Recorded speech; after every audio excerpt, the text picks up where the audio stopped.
விடுதலை சிறுத்தைகள் கட்சி சார்பாக நேற்று காமராஜர் அரங்கத்தில் விருதுகள் வழங்கக்கூடிய அந்த ஆண்டுதோறும் நடக்கக்கூடிய நிகழ்ச்சி நடைபெற்றது. இதில் சமூக நீதித்துறை அமைச்சர் வன்னியரசு அவர்களும் பங்கேற்று பேசியிருந்தார். குறிப்பாக அவர் பேசிய விஷயத்திலிருந்து பல்வேறு கேள்விகளை அவரிடமே கேட்கலாம். சார் வணக்கம். நேற்று நீங்க பேசும்போது எனக்கு விடுதலை சிறுத்தையாக இருக்கிறது தான் முக்கியம், அமைச்சர் பொறுப்பை தாண்டி அதுதான் எனக்கு முக்கியம் என்று சொன்னீங்க. எதனால் அந்த ஒரு கருத்து மேலோங்கி வந்தது? கடந்த கால் நூற்றாண்டுக்கு மேலே இந்த களத்தில், இந்த மண்ணில் தலித்துகளுடைய விடுதலைக்காக, உரிமைகளுக்காக, தமிழர்களுடைய உரிமைகளுக்காக, இப்போ ஈழ விடுதலை போராட்டமாக இருக்கட்டும், அல்லது முல்லை பெரியார் பிரச்சனையாக இருக்கட்டும், அல்லது கூடங்குளம் மண் உலை எதிர்ப்பாக இருக்கட்டும், எல்லா பிரச்சனையிலையும் விடுதலை சிறுத்தைகள் அந்த களத்தில் மற்றவர்களை விட நாங்கள் முன்களத்தில் நின்று போராடியவர்கள். அந்த போராட்ட களத்தில் விடுதலை சிறுத்தையாக தான் நாங்கள் அங்கே ஐடென்டி பண்ணியிருக்கிறோம். அந்த அடையாளத்தோடு தான் நாங்கள் போராட்டத்தை முன்னெடுத்திருக்கிறோம். எங்களுடைய தலைவர் எழுச்சி தமிழர் தொல்காப்பியன் திருமாவளவன் அவர்கள் இன்றைக்கு தமிழ்நாட்டில் விடுதலை சிறுத்தைகள் அப்படிங்கிற ஒரு அந்த ஐடென்டிட்டி, அந்த அடையாளம் அப்படிங்கிறது ஒரு பெருமைக்குரிய அடையாளமாக மாற்றியிருக்கிறார்கள். ஆகவே இன்றைக்கு எம்எல்ஏ, எம்பி, அமைச்சர் இதெல்லாம் தாண்டி விடுதலை சிறுத்தைகள் அப்படிங்கிறது ஒரு சமூகத்தில் ஒரு அங்கீகாரம், ஒரு பெருமைக்குரிய, இன்னும் கொஞ்சம் கூடுதலாக சொல்லணும்னா அது ஒரு கர்வத்துக்குரியதாக தான் இன்றைக்கி மாற்றியிருக்கிறோம். அதை அந்த அடிப்படையில் சொல்கிறேன். நான் அமைச்சராக இருக்கிறேங்கிறத தாண்டி எனக்கு விடுதலை சிறுத்தை அப்படிங்கிறது தான் எனக்கு ஒரு அது அமைச்சரை விட எனக்கு விடுதலை சிறுத்தை அப்படின்னு சொல்கிறதுல தான் எனக்கு பெருமை அப்படிங்கிறத நான் சொன்னது. அது அந்த பேச்சை உன்னிப்பாக கவனிக்கும் போது ஒரு 3 விஷயத்தில் நீங்கள் கம்பேரிட்டிவ் பண்ணுறீங்க. தமிழ் தேசியமா, அமைச்சரா, அதே போன்ற தமிழ் தேசியம் தான் முக்கியம். நீங்கள் அதில் பேசுனது இன்னைக்கு விவாத பொருளாக இருக்கு. நீங்கள் பாஜக தரப்புலேருந்து ஒரு சொல்லியிருக்காங்க, அதாவது ஸ்டேட்டுக்குன்னு எதுவும் இறையாண்மை கிடையாது, நீங்கள் தமிழ்நாட்டின் இறையாண்மை முக்கியமா, அமைச்சர் முக்கியமா அப்படின்னு ஒரு கோட் வைக்கும் போது, அதாவது நாட்டிற்கு மட்டும்தான், இந்திய நாட்டிற்கு மட்டும்தான் இறையாண்மை சாவர்னிட்டி என்று இருக்கிறது. நீங்கள் தமிழ்நாட்டிற்கு சொல்வது அரசியல் சாசனத்துக்கு எதிரானது, கவர்னர் நடவடிக்கை எடுக்க வேண்டும் என்றெல்லாம் பாஜக சார்பில் இல்லை. புரட்சியாளர் அம்பேத்கர் 1956 அவர் நவம்பர் 1 மொழி வழி மாநிலம் பிரிக்கும் பொழுது ஒவ்வொரு மாநிலத்துக்கான உரிமை, ஒவ்வொரு மாநிலத்துக்கான அடையாளம், ஒவ்வொரு மாநிலத்துக்கான வளர்ச்சி, இதை வரையறுக்கிறார். அப்போ ஒவ்வொரு மாநிலம் அப்படிங்கிறது மொழி ரீதியாக தான் நம்ம பார்க்கணும். அப்போ தேசிய இனத்தின் அடையாளமாக தான் நம்ம அதை பார்க்கணும். அப்போ ஒவ்வொரு மாநிலத்திற்குமான அடையாளம், ஒவ்வொரு மாநிலத்திற்கான இறையாண்மை இருக்குது அப்படிங்கிறது அந்த மக்களோடு தொடர்புடையது. நான் சொன்னதை நீங்கள் தெளிவாக பார்த்துருந்தீங்கன்னா சொல்லுவோம், தமிழர் இறையாண்மை அப்படின்னு சொல்லியிருப்பேன். தமிழர்களுக்கான இறையாண்மைன்னு ஒன்று இருக்குது. எங்களுடைய மொழியை அழித்தொழித்து விட்டு நீங்கள் இந்தியை நீங்கள் கொண்டு வந்தீங்கன்னா அதுதான் நாங்கள் எதிர்க்கிற இடம். அது தமிழருடைய இறையாண்மை. நீங்கள் இந்திய ஒரே நாடு, ஒரே மொழி, ஒரே தேசம்னு நீங்கள் முயற்சி செய்கிறீங்கல்ல, அது தமிழருக்கு இறையாண்மைக்கு எதிரானது. நாங்கள் இந்தியை ஏற்றுக்கொள்ள மாட்டோம், சமஸ்கிருதத்தை ஏற்றுக்கொள்ள மாட்டோம், நீங்கள் அதை ஆளுமை செய்ய முடியாது அப்படிங்கிற துணியில் சொல்கிறது. நீங்கள் மேகதாதுவை வச்சுட்டு நீங்கள் கொண்டு வர அங்கே அணை கட்டுறீங்க அப்படின்னா அது தமிழருடைய இறையாண்மைக்கு எதிரானது. நீங்கள் மும்மொழி குழு ஏற்றுக்கொண்டால்தான் நான் 3500 கோடி ரூபா தருவேன் அப்படின்னு சொல்கிறது தமிழருடைய இறையாண்மைக்கு எதிரானது. அப்போ இது தமிழருடைய ஓர்மை, தமிழருடைய அடையாளம், தமிழருடைய அந்த உரிமையை பாதுகாக்கின்ற ஒரு சொல்லாடலை தான் நம்ம பார்க்கணுமே ஒழிய, அவர்கள் எப்பொழுதுமே திரிபுவாதம் செய்யக்கூடியவர்கள். பாஜகவை சேர்ந்தவர்கள் உண்மைக்கு எதிராக தான் செயல்படக்கூடியவர்கள், திரிபுவாதம் செய்யக்கூடியவர்கள். இதை ஒருபோதும் யாரும் ஏற்றுக்கொள்ள மாட்டார்கள். வேற ஏதாவது அவங்க கட்சி வேலை ஏதாவது பார்க்கறாருன்னா பார்க்கட்டும். கவர்னர் கடந்த காலத்திலும் புரோகித் இருந்தபோது ஆய்வுக் கூட்டங்களை நடத்தினார், மக்களிடம் கருத்துக்களை கேட்டார். கடலூர் போன்ற மாவட்டத்தில் கூட வந்திருந்தார், உங்களுக்கு தெரியும். அதே தானே ஒரு கஸ்டோடியல், குறிப்பாக இங்க ஒரு தமிழக மத்திய அரசுடைய பிரதிநிதியாக இங்க ஹெட் ஆஃப் தி கவர்மெண்டாக இருப்பதாக சொல்றார். மக்களுடைய குறைகளை யார் கேட்டாலும் நல்லது தானே என்ற ஒரு விவாத பொருள் வைக்கிறது. அதற்கு விசிக ஏன் எதிர்ப்பு தெரிவிக்கிறது? அதாவது தமிழ்நாட்டில் 234 தொகுதி, இந்த தொகுதியில் சட்டமன்ற உறுப்பினர்கள் போட்டிட்டு வெற்றி பெற்றிருக்கிறார்கள். அவங்க ஒவ்வொரு தொகுதியிலையும் அந்த தொகுதி மக்களுடைய பிரதிநிதிகள் வாக்கு கேட்கும் பொழுது, நான் இந்த தொகுதிக்கு வெற்றி பெற்றால் நான் என்னென்ன செய்வேன், வீட்டுமனை பட்டாவை நான் கொடுப்போம், நீங்கள் உங்களுடைய கோரிக்கைகளை நான் தீர்ப்பேன், அல்லது நீங்கள் கால்வாய் பிரச்சனை, தண்ணீர் பிரச்சனை, அல்லது வேலை பிரச்சனை, இப்படி ஒவ்வொரு பகுதியிலையும் வேலை பிரச்சனைகள் நிறையா தொகுதியில் இருக்குது. இப்போ நான் திண்டிவனம் தொகுதியில் நான் போட்டியிட்டு வெற்றி பெற்றிருக்கிறேன். என்னுடைய தொகுதி மக்கள் நிறைய கோரிக்கைகள் வச்சுருக்கிறாங்க. உதாரணத்துக்கு அன்னை இந்திரா காந்தி அம்மா பேருந்து நிலையம் இருக்குது. அந்த பேருந்து நிலையத்திலிருந்து உள்ளே போகிறதற்கான ஒரு கட் சர்வீஸ் பேருந்து வேணும்னு என்கிட்ட கேட்குறாங்க. இந்த கோரிக்கையை நான் செய்ய முடியுமா, அவர் செய்ய முடியுமா? ஒரு உதாரணத்துக்கு சொல்கிறேன். 234 தொகுதியில் மக்கள் சார்பாக மக்களுடைய பிரதிநிதிகள் தேர்ந்தெடுக்கப்பட்டிருக்கோம். இப்போ இவர் எந்த தொகுதியில் போய் அவர் வந்து மனு வாங்கி எந்த தொகுதியில் போய் வேலை வைக்க முடியும்? தமிழ்நாட்டில் நீங்கள் அந்தந்த தொகுதி சட்டமன்ற உறுப்பினருக்காக, நாடாளுமன்ற உறுப்பினருக்காக மக்களுடைய பிரதிநிதிகள் எங்ககிட்ட வந்து மனைப்பட்டா கேட்குறாங்க, எங்ககிட்ட சுடுகாடு பாதை வேணும்னு கேட்குறாங்க. அதை நாங்கள் வந்து மாண்புமிகு முதல்வர் அவர்கள் கவனத்துக்கு கொண்டு வரோம். எங்கள் தொகுதிக்கு ஒதுக்கப்படுகிற நிதியின் மூலமாக நாங்கள் வந்து அங்கே வந்து அந்த பிரச்சனையை வந்து தீர்க்கிறோம், சொல்கிறோம். இன்றைக்கி வந்து பல இடங்கள் அதை நாங்கள் தீர்த்து கொண்டு இருக்கின்றோம்.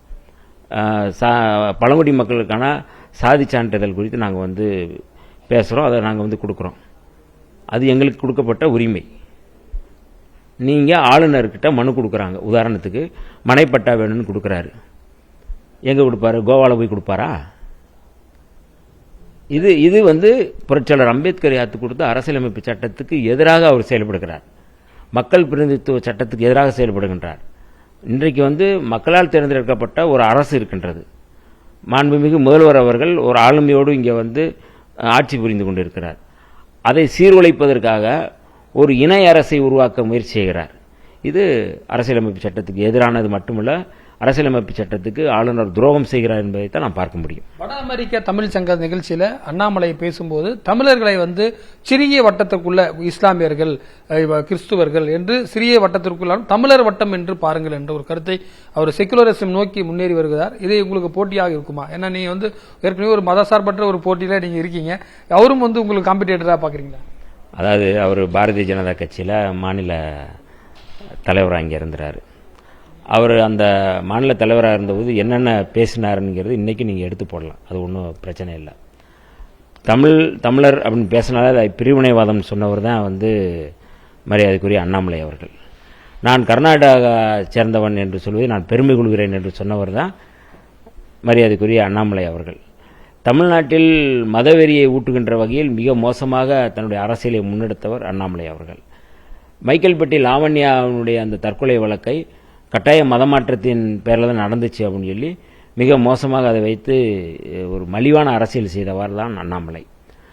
அது இன்றைக்கு வந்து உயர்நீதிமன்றமே வந்து அது வந்து கட்டாய மதமாற்றத்தின் அடிப்படையில் செயல்படலை அப்படிங்கிறத வந்து உயர்நீதிமன்றம் தீர்ப்பு சொன்ன பிறகும் கூட இன்றைக்கும் அவர் போட்ட பதிவை எடுக்காமல் இந்த மக்களுக்கு எதிராக செயல்பட்டு கொண்டிருப்பவர் தான் அண்ணாமலை அவர்கள். பாரதிய ஜனதா கட்சியினுடைய உத்திகளில் இன்றைக்கி வந்து மதம் குறித்து, மதவாதம் குறித்து அந்த ஐடென்டிட்டியோடு வந்து தமிழ்நாட்டில் வந்து எதுவுமே வெல்ல முடியாது, எதுவும் ஜெயிக்க முடியாது அப்படிங்கிறத தெரிஞ்சுக்கிட்டதுனால இன்னொரு வகையில் வந்து அண்ணாமலையை வந்து உள்ளே கொண்டு வேற ஒரு வழியில் அல்லது மாறுவேடம் போட்டுட்டு, நீங்கள் வந்து வடிவேல் ஒரு படத்தில் சொல்லுவார்ல, எல்லாத்தையும் நீ சொன்னப்பா ஆனால் கொண்டையை மறைக்கலன்னு சொல்லி சொல்லுவார்ல, அப்படி வந்து இன்னும் அவர் கொண்டையை மறைக்க முடியாமல் தான் அவர் வந்து இருக்கிறாரு. இது வந்து இந்தியா முழுக்க பாரதிய ஜனதா கட்சி பல்வேறு உத்திகளை கையாளுது. உதாரணத்துக்கு வந்து 1998 2001 வரை குஜராத்தில் வந்து முதல்வராக இருந்தவர் கேசுபாய் பட்டேல் உங்களுக்கு தெரியும். அவர் வந்து பாஜகவோடு முரண்பட்டு தனியாக வந்து ஒரு கட்சி ஆரம்பிக்கிறாரு, குஜராத் பரிவர்த்தன் பார்ட்டி, அந்த பார்ட்டிக்கு பேர். அவர் வந்து 2014, அதாவது வந்து 1998 2001 வரை குஜராத்தில் முதல்வராக இருந்தவர் அங்கே பாஜகவினுடைய தலைமையோடு முரண்பாடுபட்டு குஜராத் பரிவர்த்தன் பார்ட்டின்னு சொல்லி ஒரு பார்ட்டி ஆரம்பித்து வெளியே போயிட்டு திரும்பி 2014 வந்து ஆட்சி அமைச்ச பிறகு திருப்பி வந்துடுறாரு. அப்போ நீங்கள் வந்து வெளியேறது அப்படிங்கிறது ஆட்சி அமைப்பதற்கு அதுக்கான கட்சியை வளர்ப்பதற்கான ஒரு உத்தி. நான் வந்து மாநில உரிமைகள் தான் நான் பேசுகிறேன் அவர் சொன்னார், குஜராத்துடைய மாநில உரிமைகளுக்காக தான் பேசுகிறேன்னு சொன்னார். அப்புறம் வந்து அவர் வந்து இதில் வந்து சேர்ந்துட்டார். உமாபாரதி எல்லாருக்குமே தெரியும், நீங்கள் வந்து பாபர் மசூதி இடிப்பு வழக்கில் சம்மந்தப்பட்டவங்க எல்லாருக்குமே தெரியும். அவங்க அத்வானியோட முரண்பாடுபட்டு பாரதிய ஜனசக்தி பார்ட்டின்னு ஒன்று தொடங்கினார். பிறகு திரும்ப மீண்டும் வந்து பாஜகவோடு இணைந்து பாஜகவோட மத்திய அமைச்சராகவே இருந்தவர். ஏன் இங்கே எடியூரப்பா அவர்கள் வந்து பாரதிய ஜனதா கட்சியினுடைய மாநில தலைவராக இருந்தவர் தான். ஆனால் அவர் வந்து பாரதிய ஜனதா கட்சியோடு முரண்பாடு இருக்கிறது போல் காட்டிக்கிட்டு கர்நாடகாவில் வந்து அவர் ஒரு தனியாக கட்சி ஆரம்பித்து மீண்டும் வந்து உள்ளே வந்தவர். இது எல்லாமே வந்து பாரதிய ஜனதா கட்சியினுடைய ஒரு உத்தி. அந்த உத்திகளில் ஒன்று தான் அண்ணாமலை இப்படி வந்து பேச வைத்திருக்கிறார். மதச்சார்பின்மை பேசுறது, தமிழர் அப்படிங்கிறது பேசுறது, தமிழ்நாட்டில் அதுதான் இனி எடுபடும் அப்படிங்கிறத அவர் வந்து புரிந்து கொண்டார். அப்படி புரிந்து கொண்டமைக்காக அவருக்கு வந்து தமிழ்நாட்டில் பாரதிய ஜனதா கட்சியினுடைய எந்த அரசியலும் இங்கே எடுபடாது. தமிழர் உரிமை பேசுகின்ற இயக்கங்களுக்கு தான் இங்கே அடையாளம் இருக்குது, அதுக்கான மதிப்பு இருக்குங்கிறத அவர் புரிந்து கொண்டமைக்கு அவருக்கு நாங்கள் வந்து நன்றி சொல்றோம். விடுதலை சிறுத்தைகள் கேட்கிற இடத்திலிருந்து தற்போது சட்டம் இயற்றும் இடத்திற்கு வரை வந்திருக்கிறீர்கள். தமிழ்நாட்டில் 44 ரிசர்வ் கான்ஸ்டிடுவன்சி இருக்கிறது. அவர்களுடைய வளர்ச்சி பார்த்தீங்கன்னா பொது தொகுதிகளை விட ரொம்பவும் குறைவாக இருக்கிறது என்று சொல்லப்படுகிறது. வரக்கூடிய சட்டசபையில் பட்ஜெட் இந்த மாத இறுதியில் நீங்கள் ஏதாவது சிறப்பு கவனம் முதலமைச்சரிடம் சரி, ஏன்னா அடுத்த வாரங்களில் ஆய்வுக் கூட்டங்கள் நடத்தப்பட்டிருக்கிறது.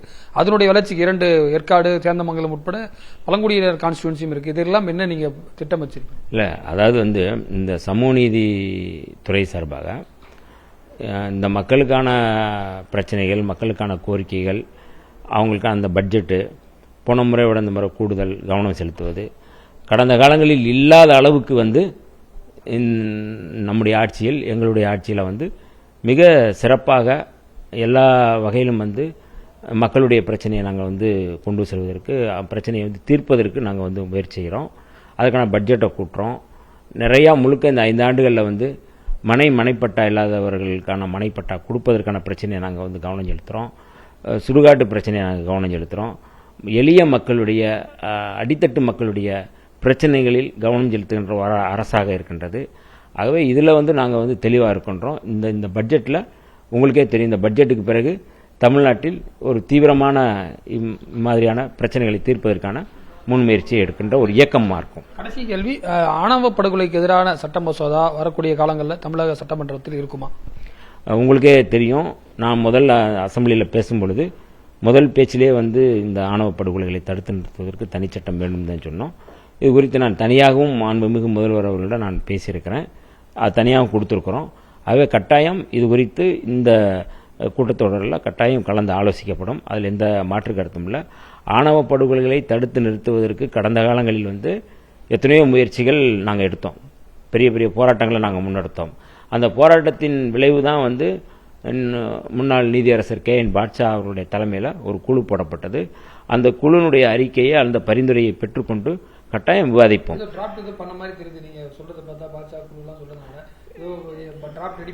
இல்லை, அவர் வந்து ரெடி பண்ணிட்டு இருக்கிறாரு. அவருக்கு கொஞ்சம் கூடுதல் நாட்கள் தேவைன்னு சொல்லியிருக்கிறாரு.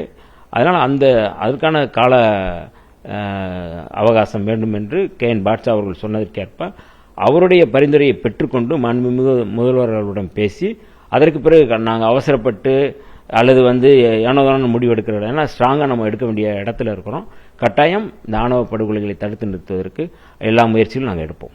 பல்வேறு விஷயங்கள் குறித்து விரிவாக நம்மிடம் பேசியிருக்கார் புதிய தலைமுறைக்காக ஒளிப்பதிவாளர் சந்துருடன் ரமேஷ்.